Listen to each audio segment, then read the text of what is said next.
नाटककार हैं उनकी चर्चा। तो पहला नाम आता है जॉर्ज चैपमैन का।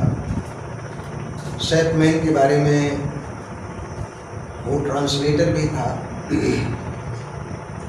चैपमैन ने पहली बार होमर के इलियड और ओडिसी का अंग्रेजी भाषा में पद्यात्मक अनुवाद पेश किया था, मेट्रिकल ट्रांसलेशन किया था। इसके बाद अगर एक नाटककार के तौर पर चैपमैन की चर्चा की जाए तो उसने जो है 3 नाटक लिखे थे।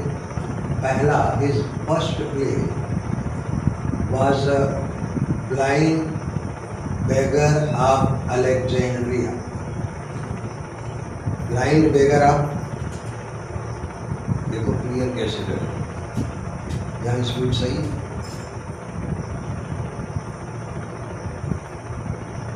अब कुछ क्लियर हुआ?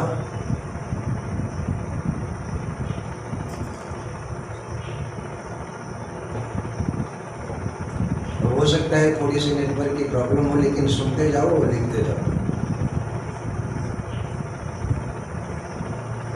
स्पीड सही होगा? स्पीड हमारे यहाँ सही होगा। कितनी है स्पीड? 100। देखो और किसी से कनेक्ट होकर भी बेहतर हो सकता है। मैं फिर से सुन लूँ, अगर जो है क्लियर नहीं हो रहा हो लिखा हुआ तो मैं बोल दे रहा हूँ और आप लोग लिखते चले जाएं। George Chapman was born in 1559। 1559 में चैपमैन का जन्म हुआ था एंड डाइड इन 1634। मृत्यु उसकी 1634 में हुई थी। मैंने ये कहा कि चैपमैन एक नाटककार ही नहीं बल्कि उसने अपने लिटरेरी करियर की शुरुआत ट्रांसलेटर के रूप में की थी और पहली बार चैपमैन ने होमर का अंग्रेजी साहित्य में पद्यात्मक मेट्रिकल ट्रांसलेशन पेश किया था। होमर के इलियड और ओडिसी का उसने अंग्रेजी में अनुवाद किया था। But as a dramatist he wrote 3 plays. His first play was Blind Beggar of Alexandria। Chapman का जो पहला नाटक था जिसका प्रकाशन 1596 में हुआ था, उस नाटक का शीर्षक था the blind beggar of Alexandria. और इसके अलावा उसने 2 प्रसिद्ध कॉमेडी भी लिखी थी। All Fools, Eastward Ho। Both plays were published in 1605। All Fools और Eastward Ho दोनों कॉमेडी का प्रकाशन 1605 में हुआ। दूसरा माइनर ड्रामेटिस्ट है John Marston. John Marston was member of Senecan School of Drama। Senecan, Seneca से बना है सेनेकन, और सेनेका जो कि यूनानी ट्रेजेडियन था, ग्रीक भाषा का ट्रेजेडी लेखक था, ट्रेजेडी प्ले राइटर था। और सेनेकन ट्रेजेडी की जो सबसे बड़ी विशेषता होती है, अब मैं समझता हूँ कि दिख रहा होगा आप लोगों को। हेलो, चलिए दिख रहा है? हेलो, अच्छा। मैं कह रहा कि दूसरा जो है माइनर राइटर एलिजाबेथन दौर का था, उसको भी सर वो जॉन मार्स्टन था। John Marston was member of Senecan school of drama. Seneca के बारे में आप जानते हैं कि प्राचीन यूनान का सबसे बड़ा दुखांत नाटककार था और इसने सीन का कंसेप्ट दिया था ड्रामा में। सेनेकन ट्रेजेडी की जो विशेषता होती है कि full of blood and slaughter, full of violence, हिंसा और रक्तपात से पूर्ण होती है। और सबसे बड़ी विशेषता, not even a single major characters of the play are survived at the end of play. Senecan tragedy के जितने भी कैरेक्टर होते हैं, मुख्य पात्र, वो ड्रामा के अंत में बचते नहीं। तो Marston was member of Senecan school of drama.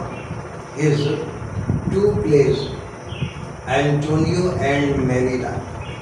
Marston ने 2 प्ले, एंटोनियो एंड मेलिडा और दूसरा एंटोनियोस रेवेंज। लेकिन ये दोनों नाटक घटिया दर्जे के थे और यही कारण है कि अपनी रचना पोएटेस्टर में बेन जॉनसन ने इसका उपहास उड़ाया था। So these 2 plays are ridiculed by Ben Jonson in his Poetaster. Poetaster का मतलब होता है घटिया दर्जे के जो कवि और नाटककार होते हैं। तो मार्स्टन के इन दोनों नाटकों की बेन जॉनसन ने अपनी रचना द पोएटेस्टर में मजाक उड़ाया। अगला नाम है Thomas decker. Thomas decker is called the Dickens of Elizabethan era. Elizabethan दौर का डिकेंस माना गया है थॉमस डेकर को। अब एलिजाबेथन जो कि विक्टोरियन एरा का नॉवेलिस्ट था, इसको एलिजाबेथन एरा का डिकेंस इसलिए माना गया कि साधारण जीवन, गरीबी का, आम जनता के दुख दर्द का जितनी बारीकी से चित्रण अपने उपन्यासों में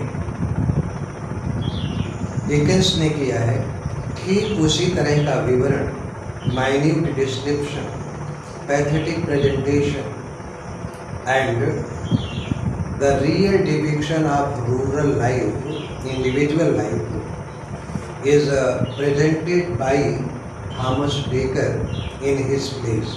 This is the reason that Dekker is called the Dickens of Elizabethan era.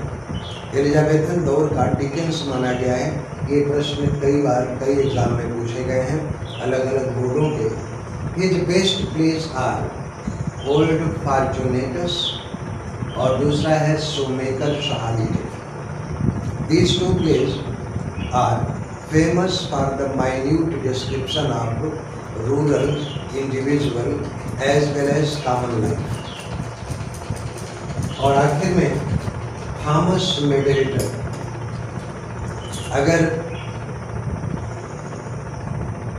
Lamb की बात की जाए तो लैम्ब ने 2 नाटककारों की बेहद प्रशंसा की है, शेक्सपियर की और दूसरे नंबर पर जो है Middleton.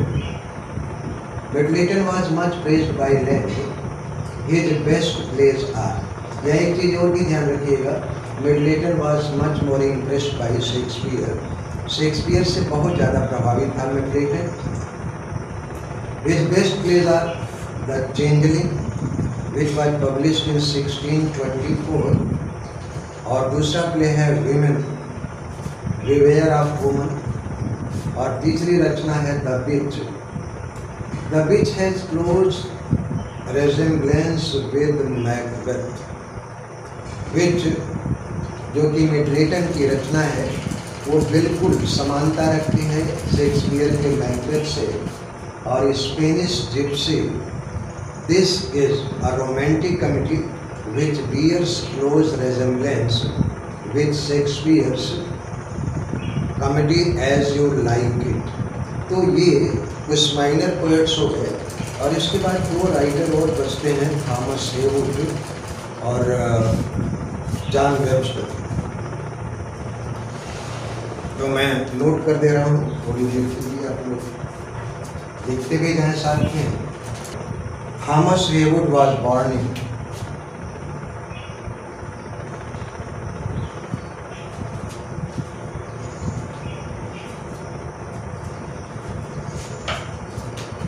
born in 1575 and died in 1650।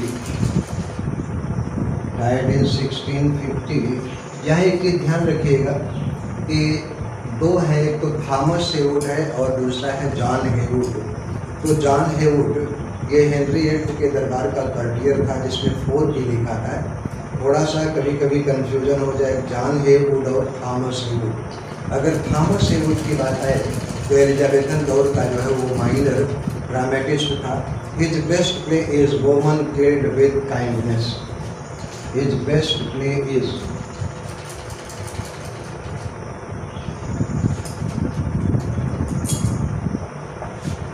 Woman Killed with Kindness. Woman Killed with Kindness.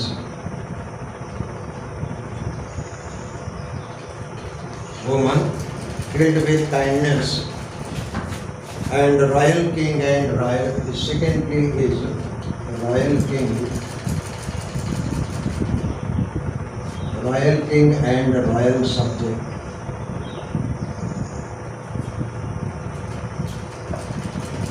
Royal राजा और रॉयल सब्जेक्ट ये उसका दूसरा प्ले है, लेकिन ये इंफीरियर कैटेगरी के हैं।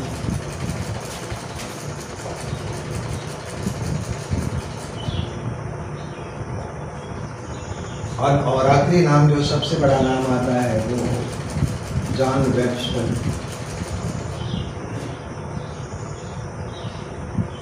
John Webster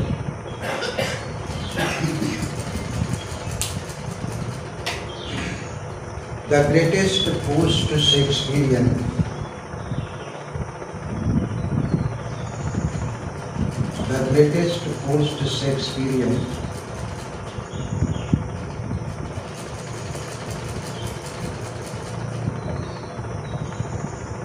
dramatist. अगर शेक्सपियर के बाद सबसे बड़े जो है नाटककार की बात की जाए तो वो जॉन वेबस्टर था। He was the most striking follower of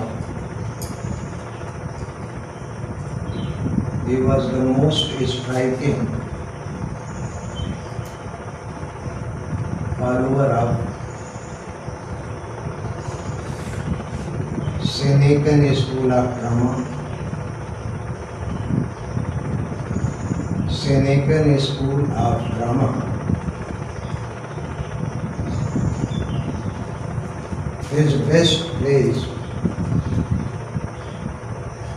his best tragedy is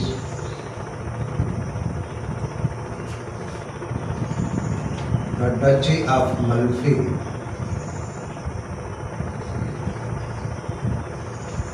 The Duchy of Malfi. I think it was published in 1614. 1614 में इसका प्रकाशन हुआ था। और इसके पहले उसने एक और भी प्ले लिखा था जिसका नाम था white devil. White devil. It was published इन 1609। तो ये एलिजाबेथन दौर के जितने भी माइनर ड्रामेटिस्ट थे वो समाप्त हुए। दोस्तों, एलिजाबेथन दौर के चाहे प्रोज राइटर की बात हो, चाहे मेजर ड्रामेटिस्ट और माइनर ड्रामेटिस्ट की बात हो, हम लोगों ने सारे राइटर्स की चर्चा कर ली एक्सक्लूडिंग शेक्सपियर। शेक्सपियर की चर्चा, जैसा कि मैंने बाद में बताया था कि इसकी चर्चा बाद में होगी। और हाँ, एक चीज़ और भी बता दें आपसे, ये अब इसके बाद जो है होगा जैकोबियन पीरियड, जिसकी शुरुआत हम लोग कल करेंगे। जैकोबियन पीरियड की अगर बात की जाए, no drastic change took place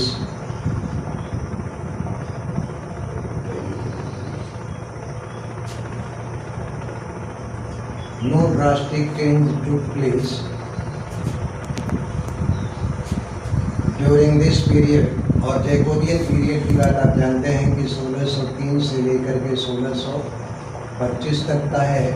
इस दौर में no drastic change took place during this period.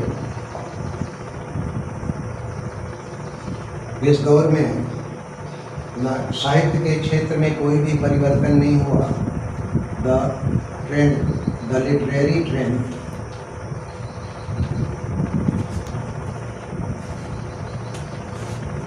literary trend which was prevalent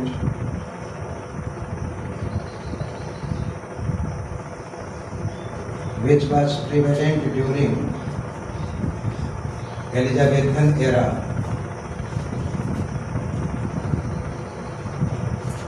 persisted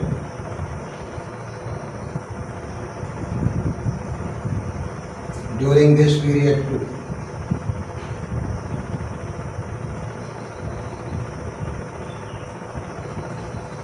मैंने कहा कि एलिजाबेथ फर्स्ट की मृत्यु जो कि 1603 में हुई थी, उसके बाद जेम्स फर्स्ट इंग्लैंड के सिंहासन पर बैठा, जिसका शासन 1625 तक चला। क्योंकि जेम्स को हिब्रू में जैकब कहा जाता है, इसीलिए इस दौर को जैकोबियन एरा भी कहते हैं। तो 1603 से लेकर के 1625 तक का साहित्य के क्षेत्र में कोई भी परिवर्तन नहीं हुआ था। The literary trend which was prevalent during Elizabethan era, Elizabethan दौर में जो साहित्य, जिस तरह की साहित्यिक धारा चलती थी, जो साहित्यिक रुझान था, ठीक वही साहित्यिक रुझान जैकोबियन पीरियड में भी रहा। इसीलिए एलिजाबेथन दौर को साहित्य के इतिहास से 1558 से लेकर के 1625 तक का मानते हैं। इसके बाद कैरोलिन पीरियड आता है। कैरोलिन पीरियड की चर्चा कल होगी। कैरोलिन पीरियड, जेम्स फर्स्ट का बेटा कार्ल्स फर्स्ट था, तो कार्ल्स को भी जो है वो हिब्रू में कहते हैं कैरोल, हिब्रू में कैरोल कहते हैं। इसीलिए इस पीरियड को जो है कैरोलिन पीरियड माना गया है, जो कि 1625 से लेकर के 1649 तक का ये दौर माना गया है। इसमें साहित्य में ढेर सारे परिवर्तन हुए। खासतौर से जो भी कविताएं लिखी गई वो फ्रेंच इन्फ्लुएंस में रहीं, और फ्रेंच इन्फ्लुएंस के बाद उस फ्लेसी स्कूल ऑफ पोइट्री का जन्म हुआ। फ्लेसी स्कूल ऑफ, इसमें एक साहित्यिक कविता के क्षेत्र में एक नई रुझान हुई। मेटाफिजिकल पोएट्स थे, कैरो थे, हम जॉन डंग थे, हर्बर्ट थे। इन लोगों की हल्की सी चर्चा करते हुए, जिसको हम कैवेलियर पोएट्स भी कहते हैं, इसकी चर्चा कल हो जाएगी। और जिसमें जो मेजर हम लोग पढ़ेंगे ड्राइडन को, जिसको एज ऑफ ड्राइडन भी कहते हैं, और फिर उसके बाद मिल्टन को। इसके पहले जो माइनर पोएट्स हैं, कैवेलियर पोएट्स हैं, इसकी चर्चा कल हो जाएगी। डिटेल में हम लोग ड्राइडन और मिल्टन को पढ़ेंगे। तो आज इतना ही। Thank you very much. चाहे कोई भी प्रॉब्लम, नेटवर्क की प्रॉब्लम रही हो या कुछ भी रहा हो,